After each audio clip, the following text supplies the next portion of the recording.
Now, girl, why did Fox News come up in here talking about how Atlanta is the fourth best city for singles to date in?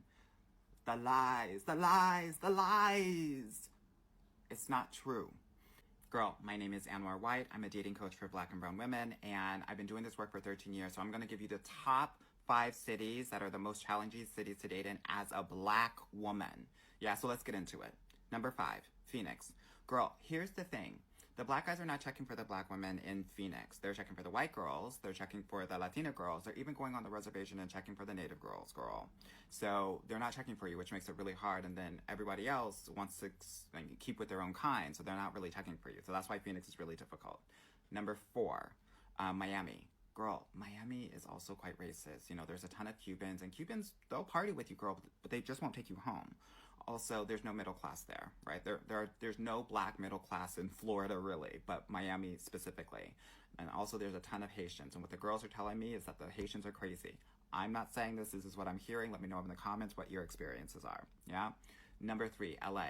Girl, very Eurocentric, and it doesn't feel like it's racist, but it totally is. And most of those Black guys are talking to a lot of Latina girls and the lighter skinned girls. And also because it's so spread out, it's hard to actually find people and drive to them because, girl, you might be, 10 miles away, but it takes you an hour to get to somebody because it's just that hard. Okay, so that's number 3. Number 2, Houston. Girl, there's no Black middle class in Houston, or what I call love class. And you got a lot of engineers, you got a lot of doctors, and then you have people that are minimum wage. So it makes it really hard to date there. Also, from what the girls tell me, there's a lot of Nigerians there, and they've had really negative experiences with Nigerians. I don't have a problem with Nigerians, but let me know in the comments what your experiences have been with Nigerians. Also, they're overestimating themselves. These are often the guys that couldn't cut it in Atlanta, so they come to Houston. They think they're a 9 or a 10 in Houston, but in reality, they're in Atlanta 6 or 7. So that's Houston. Number 1, which is why that article that was put out was a lie, is because Atlanta is the most challenging city to date in for a Black woman. Why?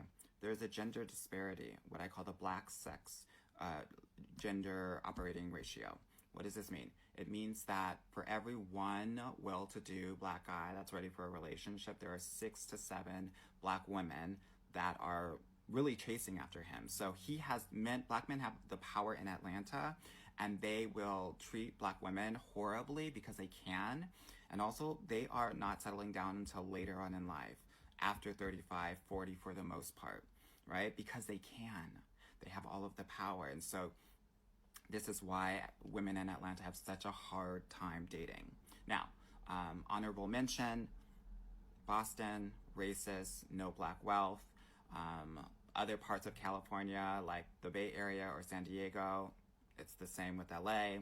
Other parts of Texas, like Dallas and Austin, it's what I said for Houston. It represents itself in those cities as well. Las Vegas, horrible to date in. Lots of transient people coming in and out, so it's hard to settle, and also it's quite Republican. Finally, Denver. Denver is like living in the movie Get Out, girl. It seems nice, but it's scary, and no one's really checking for you. I hope this is helpful for you as you navigate your dating life. If you need help dating in these cities, definitely book a call with me so I can help you get your guy in the next year.